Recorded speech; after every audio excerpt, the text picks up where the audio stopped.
আমরা দেখতে পাচ্ছি আইন শৃঙ্খলা বাহিনীর সদস্যরা সচিবালয়ে শিক্ষা ভবনের সামনে অবস্থান নিয়েছেন নিয়োগ বাতিল হওয়া সুপারিশপ্রাপ্ত শিক্ষকরা। রোববার বিকেলে শাহবাগ থেকে মিছিল নিয়ে সচিবালয়ের দিকে আসেন তারা। এক পর্যায়ে শিক্ষা ভবনের সামনে পৌঁছলে পুলিশের ব্যারিকেডের সম্মুখীন হন। পরে সেখানে অবস্থান নিয়ে দ্রুত নিয়োগের দাবিতে নানা স্লোগান দেন সুপারিশপ্রাপ্ত শিক্ষকরা। এর আগে বেলা 11টা থেকে রাজধানীর শাহবাগে জাতীয় জাদুঘরের সামনে জড়ো হন আন্দোলনকারীরা। পরে 11:30টার দিকে দ্রুত নিয়োগের দাবিতে সেখানে জাতীয় সঙ্গীত পরিবেশনের মধ্য দিয়ে শিক্ষকদের ডাকা মহাসমাবেশ শুরু হয়। বিকেল 3টার দিকে শাহবাগ থেকে মিছিল নিয়ে সচিবালয় অভিমুখে পদযাত্রা শুরু করেন আন্দোলনরত শিক্ষকরা। ওই সময় প্রেস ক্লাব হয়ে সুপ্রিম কোর্টের সামনে দিয়ে সচিবালয় অভিমুখে আসার সময় পুলিশ তাদের বাধা দেওয়ার চেষ্টা করে।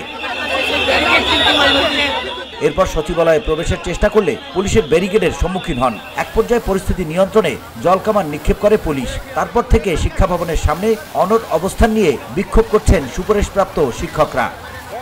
আমরা চাকরির সুপারিশপ্রাপ্ত হয়েছি, আমরা মেডিকেল করছি, শুধু আমাদের জয়েনিংটা বাকি, জয়েনিংটাই এখনো বাকি রয়েছে। এখানে কি কোনো বেতন, কোনো সম্মান, কোনো কিছুর কোনো দাম নেই। আমি শুধু এটা জানতে চাই, তাহলে তো আর দেশ কোনো আন্দোলনকারীদের ভাষ্য, 11 দিনেও কেউ তাদের সঙ্গে কথা বলেনি বা দাবি পূরণে কোনো প্রকার আশ্বাস দেয়নি। সরকারের পক্ষ থেকে আশ্বাস না পেলে সড়কেই অবস্থান করবেন বলেও হুঁশিয়ারি দিয়েছেন তারা।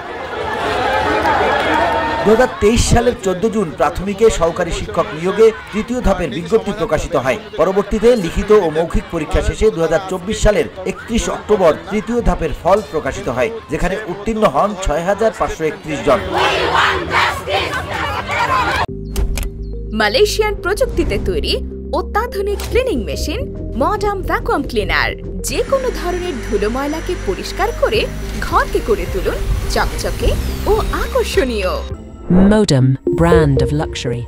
পরবর্তীতে নিয়োগ বঞ্চিত কয়েকজন রিট করলে এসব শিক্ষকদের নিয়োগ কার্যক্রম 6 মাসের জন্য স্থগিত করে আদালত। সবশেষে গত 6 ফেব্রুয়ারি 6531 শিক্ষকের নিয়োগ কার্যক্রম বাতিল করে রায় দেয় হাইকোর্ট। এরপর থেকে আন্দোলনে নামেন সুপারিশপ্রাপ্ত শিক্ষকরা। VOD Bangla news desk.